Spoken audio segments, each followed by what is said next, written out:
Hi, this is Riddick Big Daddy Bo, two-time former world heavyweight champion, and you're watching Cool True Sports. True School Sports. True School Sports. There you go, champ. Thank you. The untouchable True School Sports Empire proudly presents something the boxing game's been missing. Hey, what's going on? It's your boy BT, and I came here to talk some boxing with the thousands of True School Sports subscribers. Now, we've given Jermell Charlo his credit. We've given him his just due. We've given him his proverbial flowers. We talked about him, so go check out that video if you haven't seen it already. But we have to also talk about the guy who was on the opposite side of the ring in their big mega fight, Jeison Rosario, Banana Rosario, the Dominican Republic's very own local South Florida guy. He's the guy I picked. He's the guy I was very vocal about picking, and I was wrong. But I want to talk about where he goes from here, because it would be very easy for me, and it'd be very intellectually lazy for me to just say Jeison Rosario is trash. He lost. Jeison Rosario lost to Gallimore and got knocked out by him. Got knocked out by Charlo. He is whatever. He is what he is. He's a whatever fighter. It'd be easy for me to say that because that's what a lot of people are doing right now. But what I wanted to talk about in this particular video was just where exactly does he go from here? Because I do think that the Jeison Rosario story isn't over. I don't think his time at the world championship level of boxing is over. I think he's still going to have another opportunity to get back to where he was and be a factor at 154. With that being said, when we talk about just the fight, we'll start with what happened in the fight from the Rosario standpoint. Rosario, I thought there's some positives to take away from the fight. He did put good pressure on Jermell Charlo. He was able to sneak in quite a few body shots, and he wasn't quite able to land that left hook to the head as much as he wanted to. It was a punch that I could tell he wanted to land because he was throwing it a lot, but he was missing with it. But he did do a lot of good body work. He did apply some fantastic pressure to Jermell Charlo. It's just Jermell Charlo has now reached that point in his career where he's matured to where his physical abilities and his mental abilities have met at the highest point. And when that happens with a pro fighter, that's called their prime. He's in his prime right now. Rosario, I don't think he's in his prime. I'll be honest with you, I don't think he's in his prime. And we had my friend Eldog come on live, and he told me something along these lines, and he was proven correct. I don't think he's in his prime yet. He's 25 years old. This is a guy that's already overcame a lot in his career. When we talk about Jeison Rosario, this is a guy that early in his career he had a fight with Nathaniel Gallimore. He got stopped in that fight. That was one of the fights that put Gallimore on the map. But if you go back and you watch the performance, he performed well against Gallimore at 22 years old. With very little experience. I mean, if you go look at his career in context. Before he fought Gallimore, right? That was Jeison Rosario's first fight in America. All he had ever fought to that point in his career was domestic level Dominican opposition. Guys with records like 3-64, 2-63, 25-17, 0-24, pro debut, 2-12, guys like that. He hadn't really fought anybody before he fought Gallimore. So Gallimore was that first test for him. And he performed well. He gave a good account of himself for being 22 years old, being a guy that hadn't taken a lot of fights, had a proper training camp, and had never fought outside of his country. I thought he performed well. It's easy to say he got knocked out, but go watch the fight. He performed very well. He hurt Gallimore with a jab. If they were to fight right now, he would beat the living breaks out of he'll beat the brakes out of Nathaniel Gallimore, destroy him. He would fold him up like a blue steel chair. So that was a different Rosario. Then if you look at he fought Justin Deloach. That was a good win at the time. Deloach, good fighter. Deloach was supposed to be a player at 154, and it wasn't until he started losing to guys like Gallimore and Rosario to where he kind of faded off into obscurity. So that was a good win for him at the time. Jamonte Clark, undefeated, beat him. These are good wins for him. Jorge Cota, yes, he fought Jorge Cota to a split decision, and Jorge Cota is not the best fighter in the world, but Jorge Cota is still a tough fighter. He's still a durable guy. And then his signature win came with Julian Williams, who was coming off of a virtuoso performance against Swift Jarrett Hurd. So I say all that, and I'm talking about how his career's played out so far to say that the story isn't over. To say that he's still young, he's still learning, he's still got things to learn and ways to mature in his career. There was a point in Jermell Charlo's career where he had to mature, where he had to get better as a fighter. And it's the same thing for Rosario. He's got to mature and he's got to get better as a fighter. And luckily for him, he's at a good age. He's at 25 years old. when we look at his weight class, I still think there's a lot of good fights out there for him that PBC could make. You know, we could talk about the Jarrett Hurd fight. You know, I think that fight would be perfect for him. You know, you got Tony Harrison who's out there. You got a rematch with Julian Williams, who, by the way, let's make this very clear about Julian Williams.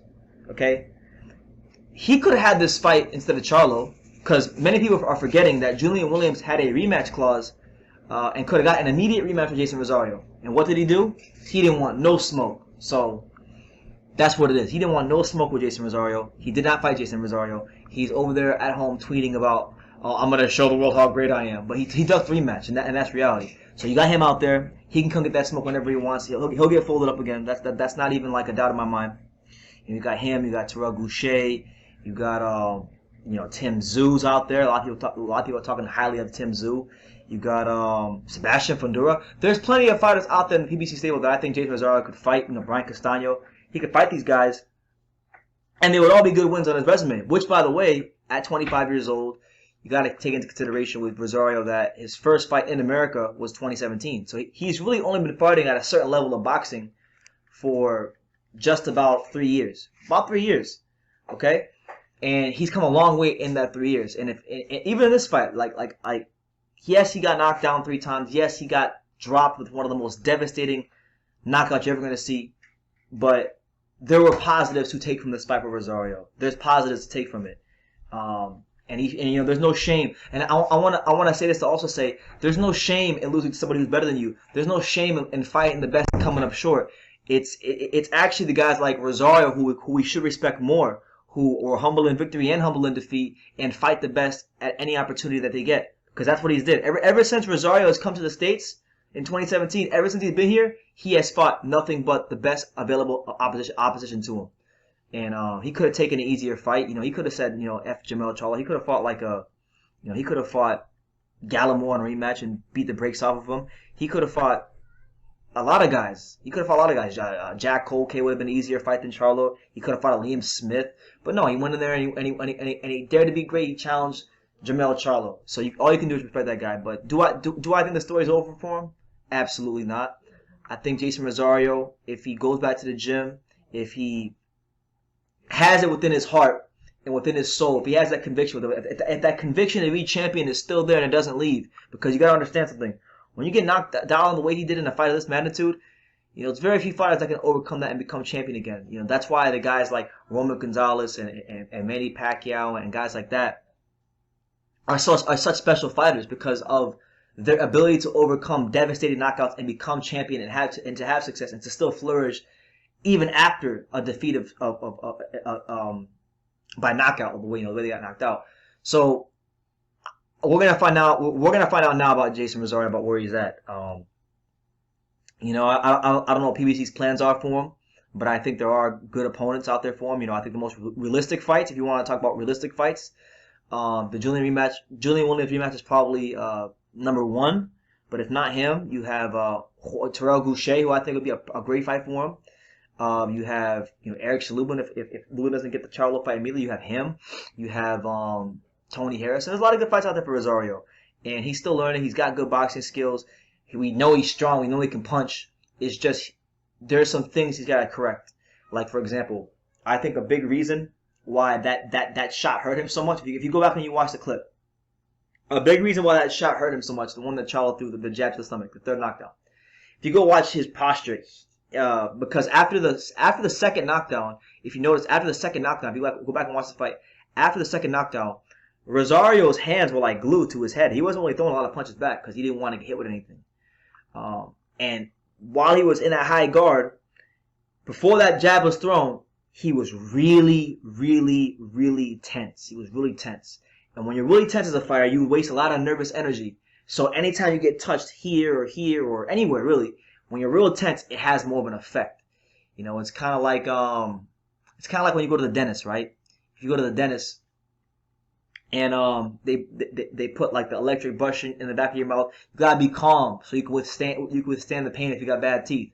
But if you got good teeth, either way, you gotta be calm when the dentist goes and tries to fix your teeth. But if you're tense, it's gonna hurt more and you're gonna feel more pain. And that's kind of in its own way that's what happened to Rosario with the knockdown. But I think he's gonna be back, man. And you know what? I'll even say it like this: let's just say a year and a half from now, if Jermell Charlo decides to move up to 160, because I think he will at some point. I think he's gonna move to 160.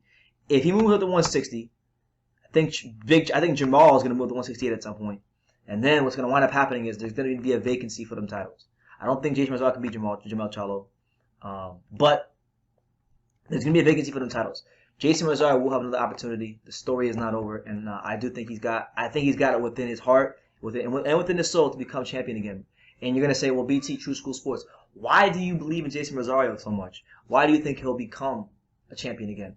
Well, if you look at his career, the context of his career, he's only been fighting in America for 3 years, and he became champion in less than 3 years time from when he got to America, from when he was fighting domestic level Dominican opposition. So that shows growth, that shows maturation, that shows the ability to improve on a fight-by-fight basis, to position himself to fight a Jermell Charlo. He wasn't even. If you look at where he's come in such a short period of time, he's not even supposed to be in position to fight Jermell Charlo, but he did, because that's the level of improvement that he showed in the gym. Okay, so because of what he's did in the past, and because of the fact that he's 25, and because of the fact that he's already been knocked out and come back to become champion a first time, why couldn't he do it a second time?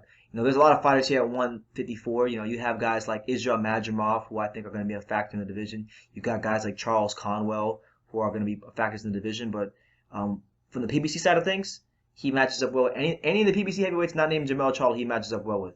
He matches up well with Castaño. He matches up well with Jared. He matches up fantastic with Jared Hurd. He matches up great with Sebastian Fundora. His style is tailor-made for Jeison Rosario.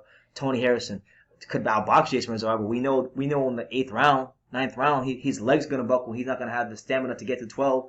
So that could be an interesting fight. Eric Slubin, talented fighter, young fighter, about the same age as Rosario, and hasn't even accomplished. To be honest with you, Eric Slubin is about the same age as Rosario. Had a shot at Charlo before Rosario did. Has had opportunities to do more than Rosario did, and he hasn't even accomplished half of what Rosario has done in boxing in the pros. Let's call him a spade a spade. I think the Rosario story is not done. We're going to continue covering Jeison Rosario here on True School Sports. We're going to continue seeing how he progresses, because I do think he'll be back, and he'll be back very quickly.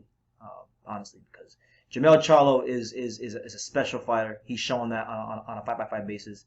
But I think Jeison Rosario, even though he lost, he's got something here that I think a lot of these other 54-pounders don't have. He's got the heart.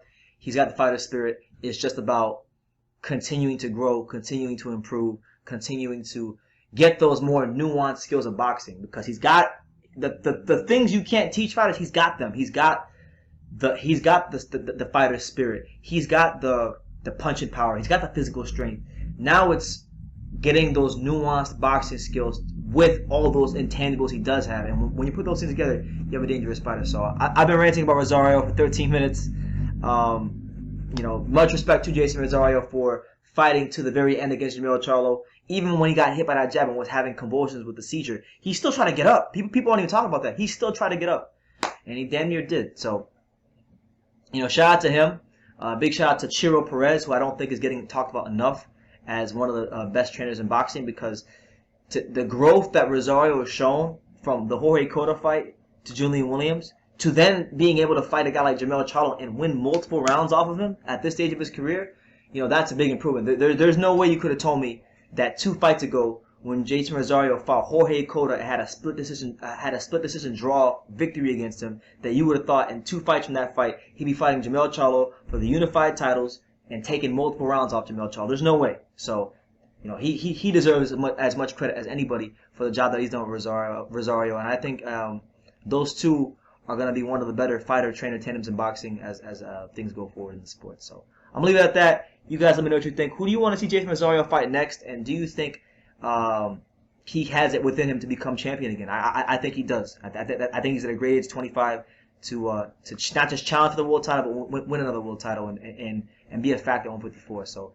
leave your comments down below. Make sure you guys take the time to subscribe. And like I say in every single one of these videos, you can love me or you can hate me, but I'm just Kip and Daniel. So until next time, take care, guys. My name is Rachel McDonough, and this is my friend. Hi, I'm Savannah. And we're here at the beautiful Madison Square Garden for the big fight, and you are watching True School Sports. Peace.